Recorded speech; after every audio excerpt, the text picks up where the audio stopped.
Going to Disneyland is fun. Thanks, Captain Obvious. If you're traveling with babies or young children, the hotel part can be stressful though. At least hotels have been stressful for me when traveling with babies. Maybe I'm alone, but I doubt it. Story time! When our son was 8 or 9 months old, my in-laws were so kind and offered to pay for us to drive down to a city about 3 hours away where we'd spend the night in a hotel and explore and have a lovely time together with my in-laws as a family. So generous of them. Our son wasn't quite sleeping through the night, and at home, I'd usually nurse him once during the night and put him back to bed, and he'd fall asleep and it would be fine. In the hotel, he woke up, I nursed him, and I could not get him to go back to sleep. Keep in mind, we're sharing a room with my in-laws. Baby starts to cry. Nothing I was doing was getting him quiet. I start panicking and worrying about everyone having a bad sleep and being grouchy and mad at me for some reason the next day. So I took his carrier out to the parking lot at 3 a.m. and rocked him to sleep in our van. I somehow managed to transfer him back into his playpen in the hotel, but that experience traumatized me into never wanting to share a hotel with others and a baby again. I'm sure no other parents out there can relate.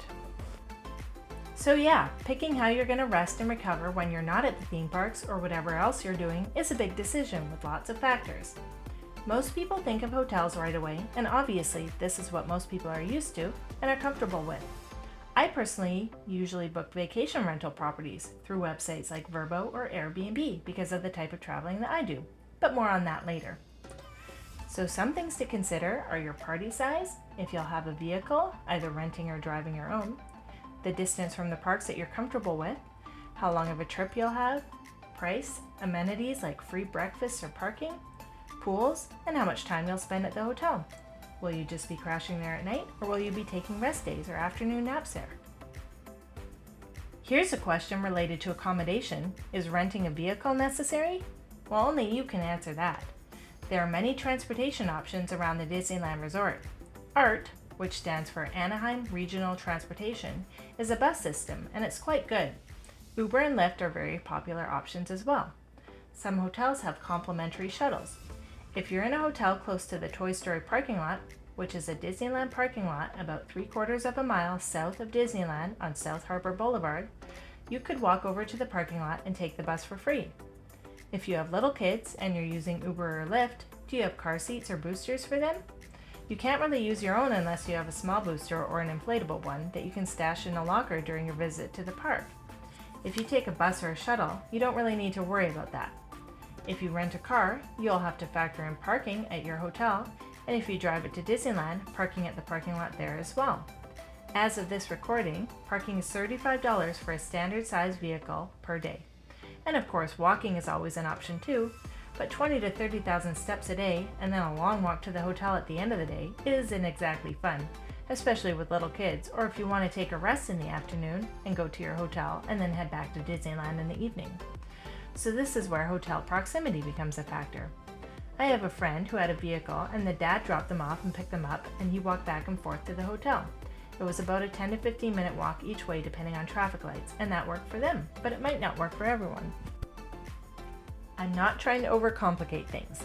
Basically, I'm just trying to get you to think about how you will get to the theme park with the accommodation you've chosen.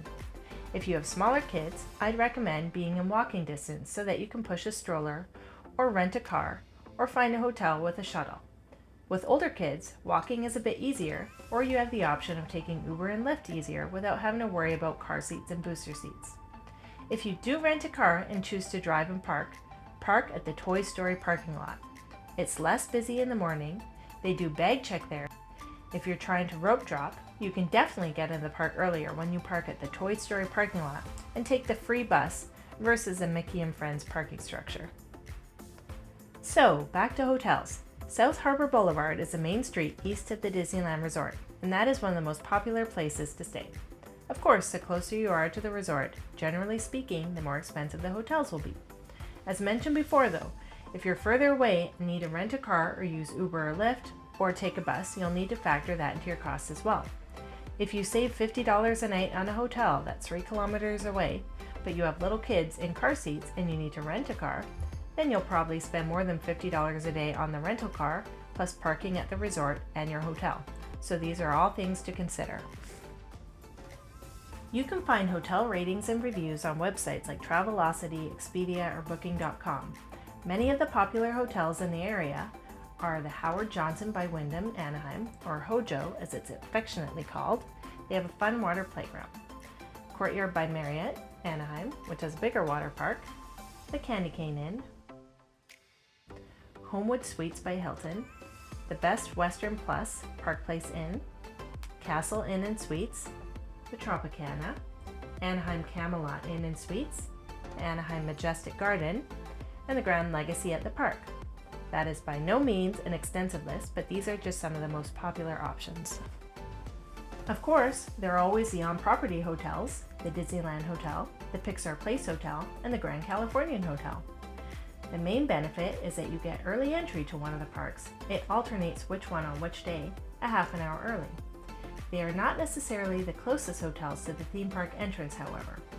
The Best Western Plus, Park Place Inn, is literally right across the street, for example, and it's about 400 meters from that hotel to the Disneyland front gates, versus over 700 meters from the Disneyland Hotel to the front gates. The other two on-property hotels, Pixar Place and the Grand Californian, have dedicated entrances right into DCA, so that is a bit of a perk, but on Disneyland early entry days, you'd still have to walk to the Disneyland front gates, so it might not be the time and distance savings every day that you were hoping for. If you want to stay in the Disney bubble with exceptional theming, dining, and customer service, and you can afford the budget increase, then a Disneyland Resort hotel might be for you. You can also find package deals on the Disneyland website for hotels and tickets. There are also Good Neighbor Hotels. A Disneyland Good Neighbor Hotel is a hotel located near the Disneyland Resort that meets specific criteria set by Disney for quality, service, and convenience. While these hotels are not owned or operated by Disney, they are endorsed by Disney as preferred accommodations for visitors to go to the Disneyland Resort. Disney partners with them to offer special hotel and ticket packages as well. Go to the Disneyland website for more information.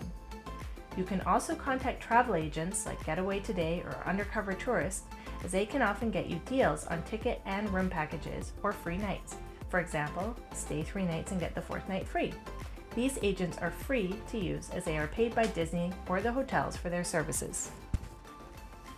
Also, keep in mind that you'll probably be booking your hotel earlier than your flights, so you'll want to protect yourself in case of a significant difference in flight pricing by booking a hotel that has free cancellations or pay extra for the option to cancel so that you can snag that better flight deal and then rebook your hotel for those dates.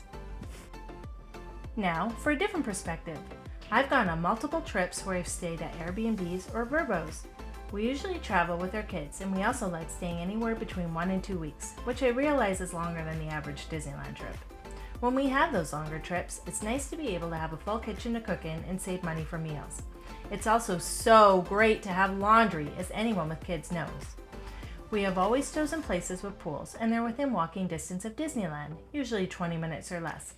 One of them was very close to the Toy Story parking lot, so we walked to that and then took the free bus to Disneyland.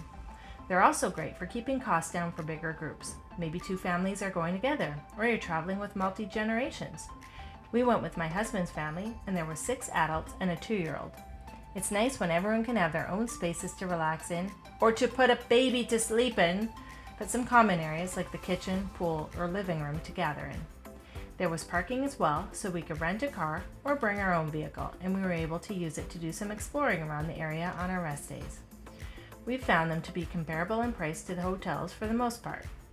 There are some great themed houses as well that are so much fun, so this could be an option for you as well. It just depends on your comfort level. Whatever you do, make sure you go through a reputable website like Vrbo or Airbnb for your protection.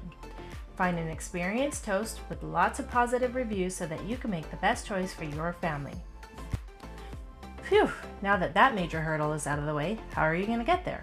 Let's talk about that in our next video. All this talk about hotels is making me need a nap. And if this is all too much to remember, grab a copy of my ebook when it's released in early September. It's packed with everything you'll learn in these videos, plus extra secrets, tips, and some Disney history to make your trip even more magical. Thanks for watching. Please like and subscribe, and we'll see you in the next one.